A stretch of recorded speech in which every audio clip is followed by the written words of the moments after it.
Hey Pisces, welcome to your yearly 2019 Sidereal Astrology forecast. All right, so this year we have a lot of emphasis on two key areas for you. One is going to be on your ninth house where you've got expansive Jupiter. This is the area that has to do with maybe travel, adventure, higher knowledge, higher wisdom, university studies, marketing, these things that expand our worldview, really getting the emphasis for you to do just that. Now, along with this, we do have Saturn, Pluto, and the South Node all in your 10th house. And so the area that has to do with career and productive life. So a lot of you, it's a really good year for doing this, to take the slow and steady, grounded approach to your career developments or your public developments or achievement and success. Be patient here, work within your limitations with it, and maybe even do some releasing. These eclipses will likely help you become aware of some things that are no longer serving you with the area that, as you release, can really help empower and transform it. So along with this, Uranus is going into Aries, which is your second house.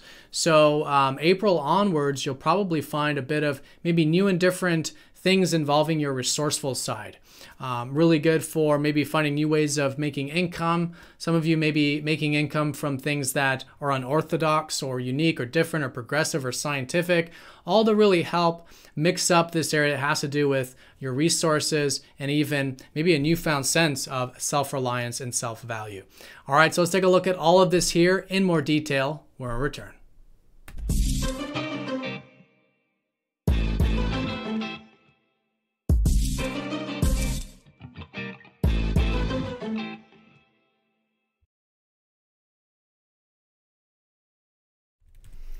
All right, Pisces, here's your chart for 2019. Now, we are using the outer planets here, as you can see. So this is going to give us a good general look at the year for you. But if you do want a specific look at the fast-moving planets, do watch the daily forecast that I do, covering these transits day by day. Now, another thing you'll mention if you're new to the channel is that we are using different sizes of the constellations here. And so this is using the actual size of the constellations, called true sidereal astrology. And this is very different from mainstream astrology. It changes the signs. So if you are new, definitely check out the link down below. And do check out that birth chart calculator to make sure that you do in fact have your sun, moon, or ascendant in your sidereal chart. Sun, moon, or ascendant in Pisces in your sidereal chart. All right, so let's go ahead and take a look at this first for January, because January things really kick off the year. We have the solar eclipses, and we also have two of the only aspects just so happening to start in January. So looking at the eclipses first, January 5th, we have a solar eclipse in your 10th house. And so this is the area that I think it'll be great for you to, again, take that slow and steady, grounded approach to cultivating your either productive life or any types of things that are like your legacy or achievement, success. And early in January, you might come to some awareness of some things that are no longer serving you regarding the area.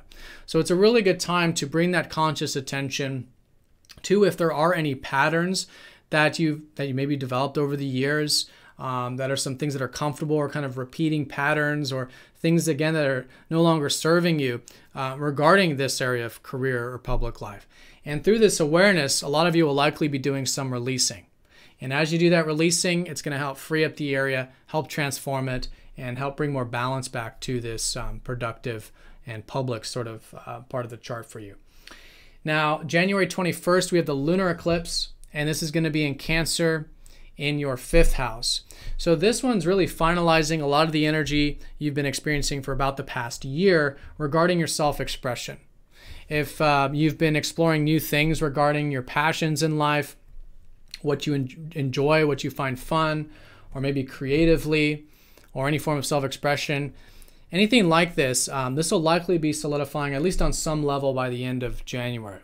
And so great time to do that, to finalize it, tie up some loose ends, do some final integration as you complete that transit. Because once we get to about April, the North Node is going to finish Cancer and go into Gemini, which is going to put a shift into learning about things that are on the personal life level, like your home perhaps, maybe family or the past, maybe your health as well. And you'll probably notice this mostly once we get to July, because on July 2nd, we do have a solar eclipse here in your 4th. And so likely some new beginnings here involving, again, some new things with your home life, family, health are some common examples. Anything that you consider a foundation or a root in your life. So great to set some intentions here, sit with the energy, develop it, and see what new comes up.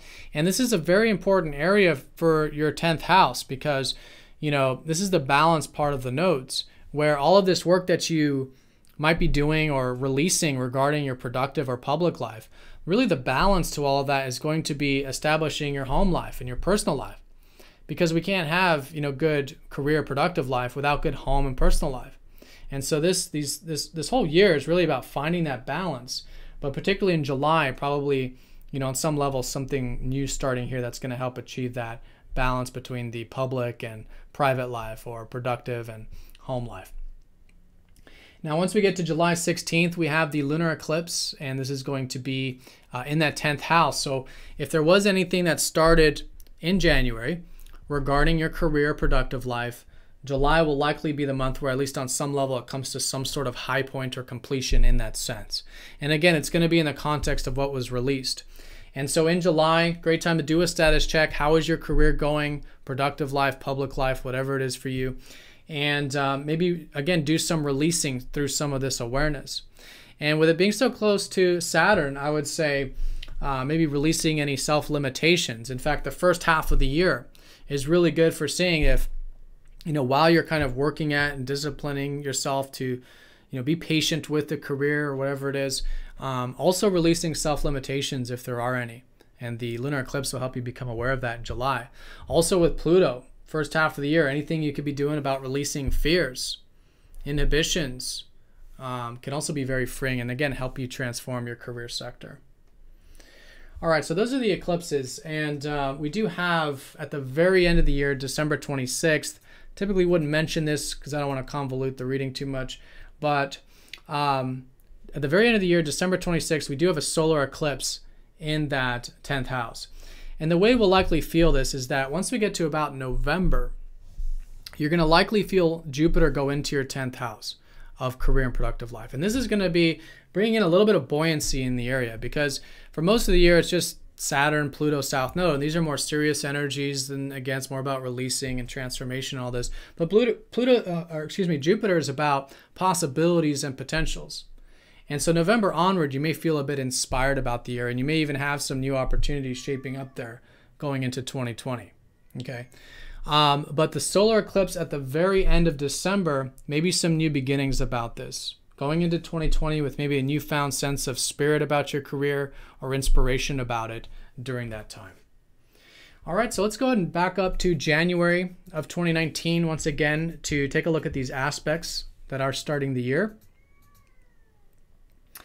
And there's going to be two of them, and both of them are going to be involving Neptune. So one is going to be Jupiter squaring up to Neptune, and the other one is going to be Saturn sextiling Neptune. So with the Jupiter one, I think collectively it's going to be a great year for really building our dreams and ideals in life. And it's going to require that sort of conscious attention to do so, because the natural default might be to hide away or escape, or might have our heads in the clouds about some things, collectively speaking.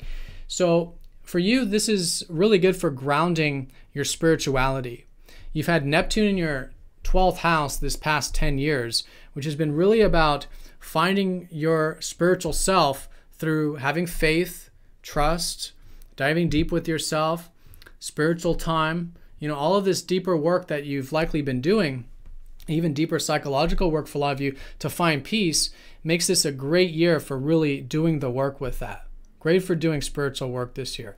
And this is also going to directly support a lot of this more expansive stuff you're doing. A lot of you might be learning new philosophies, new spiritual outlooks about life.